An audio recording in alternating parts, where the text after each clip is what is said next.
Hi, Bruno Jr. here. Our podcast, Busting Addiction and Myths, is sponsored by SafeHouseRehab.com.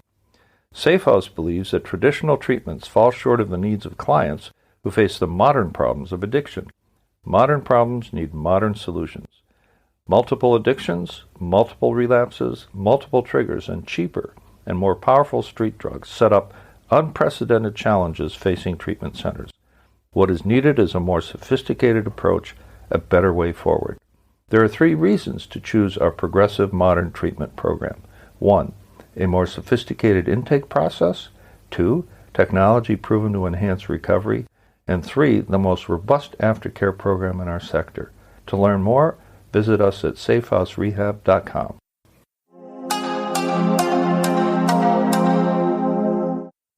Episode 5, Season 9. Does this make sense to you? I was counseling one of my good friends whose son was doing all kinds of things that didn't make sense to her at all. Example, walking off a perfectly good, well-paying job as a machinist because the boss talked to him, quote, the wrong way. She agonized. She pleaded with her son for an explanation that made sense. She suggested he call the employer, apologizing for his impulsive decision. None of this made sense to her. She thought she was going to go crazy trying to figure stuff like this out. I told her plainly that trying to make sense of insanity was insanity itself. Just put that on the shelf next to the other insane things he's done and leave it there. There's nothing to figure out except for this. There's a payoff for him somewhere, a payoff that you would never think of because why?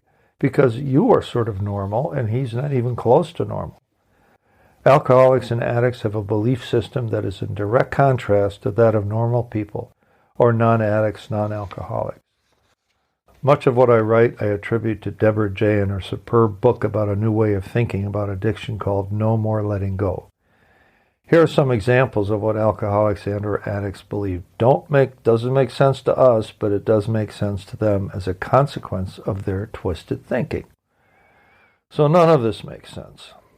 Example, alcohol and other drugs don't cause my problems. This is the essential lie that keeps an addict in denial. So these problems are somehow caused by bad luck, betrayal, mean bosses, a bad job market, and so on. Blaming it on something other than themselves allows them to deflect responsibility and turn to lying as a means of defense. Remember the son who walked off that perfectly good job because the boss said something mean to him? First, it was a mighty immature thing to do, since active addicts are infantile to begin with, and maybe the boss told him to do the job the right way and was angry about it. So instead of adjusting his behavior, he takes a walk. What's the payoff? Some time off? An easier job down the line? Plus he gets to be right again, because all bosses are a-holes. There's another one. Alcohol and other drugs are a solution. Reality is never quite enough for an addict. It's either boring or too challenging. Having a drink or a snort or a smoke is such a natural thing to do whenever an addict or alcoholic is faced with a normal challenge of normal life. As it says in the book Alcoholics Anonymous, when our team won, we took a drink. When our team lost, we had a drink. Either way, getting drunk or high was the solution, for it took us away from reality, if only for a little while. Here's another one. I'm special, I'm smarter, I'm unique, and I do not have to play by your silly rules. We call this terminal uniqueness. No one can understand what I'm up against. You guys are a bunch of losers, and I'm here just to see what I can learn and maybe feel superior. Surrender? You must be joking, not me. I can beat this on my own. Again, I'm in control and I have time on my side. One great and deadly myth that alcoholics cling to, often up to the point of their demise, is the idea that they could quit any time they wanted to and that they choose to drink because they enjoy it. The disease is always there telling him that he has more time and that he is still in control. Another one. I'm a better person when I drink or do drugs. Users think that they are sexier, funnier, smarter, more fun to be around when they're drunk or high. Many are afraid of losing their identities and their finer qualities if they sobered up. The reality is that drunks and druggies believe the lie that they are better when drunk or high because they cannot see themselves clearly. Whereas addicts see themselves as at their best when high, the families and friends see them as at their worst. Alcoholics and addicts are so convinced that they're managing everything really well despite clear evidence of an unmanageable life. Disarray, living in filth, living in their car even if they had one. I walked into my daughter's apartment years ago getting her ready to move out, not realizing what I was looking at the time. Indescribable smell, rotting food in the sink and on the counter and in the fridge, empty fast food containers strewn about, a carpet so dirty it was not cleanable. I paid the landlord to have a professional cleaning crew come in, and I also paid for a new carpet, along with, losing the security deposit. I didn't realize at the time that I was looking at an apartment that had been occupied by two addicts, so addicted to coke that living like pigs seemed normal to them. And oh yes, it was all her boyfriend's fault. And I was so naive that I helped with the cleaning and the paying while my kid was, well, where was she anyway at the time? The fact is that you cannot think your way into sobriety. Even when presented with a ton of evidence that you are a sick alcoholic, you can always find a reasonable answer to why things are the way they are.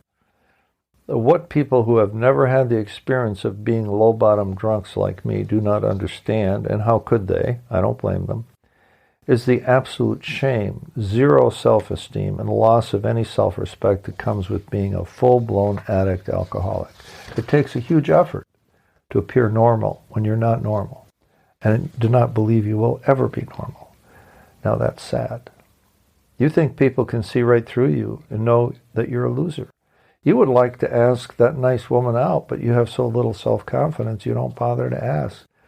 So you end up with the barflies, and they're just as bad as you, and some call them cocaine whores, and that's just the way it was. Ultimately, there are choices as you crawl along the bottom, whether you realize it or not. One of those options is what we in recovery call a spiritual awakening, maybe by virtue of an intervention. They are described by William Silkworth, who was an early supporter of Alcoholics Anonymous, as vital spiritual experiences. This is what he said. They appear to be in the nature of huge emotional displacements and rearrangements, ideas, emotions, and attitudes, which were once the guiding force of the lives of these alcoholics, are suddenly cast to one side, and a completely new set of conceptions and motives begin to dominate them. All of a sudden, things start to make sense, and the ideas you believed in before don't make any sense anymore. The important thing to remember is that once a person has a spiritual awakening, either sudden or gradual, he does not forget it, even if he relapses, and most recovering people do relapse at least once before they get it. They are never, ever the same again. That's why one of my favorite sayings to people new to recovery is, don't quit trying to quit. It is a rare thing indeed that a person comes into recovery and never relapses, which should be encouragement to those who think failing to get it the first time is a disaster. It's part of the process. The important thing is to get back on the horse as soon as possible and not to become discouraged. What we learned today is this. 1. There are countless myths that active alcoholics and addicts believe in to make the world seem normal to them, even when their reality is a dirty mess. 2. These myths all support the idea that alcohol and drugs are the solution and not the problem. The problem is always something other than the substance. 3. Only those who have known a low-bottom existence as active abusers can understand the feeling of zero self-respect and how hard it is to appear normal. And 4, a spiritual experience offers the hope of a transformation that recovering people claim has saved their sanity and their very lives.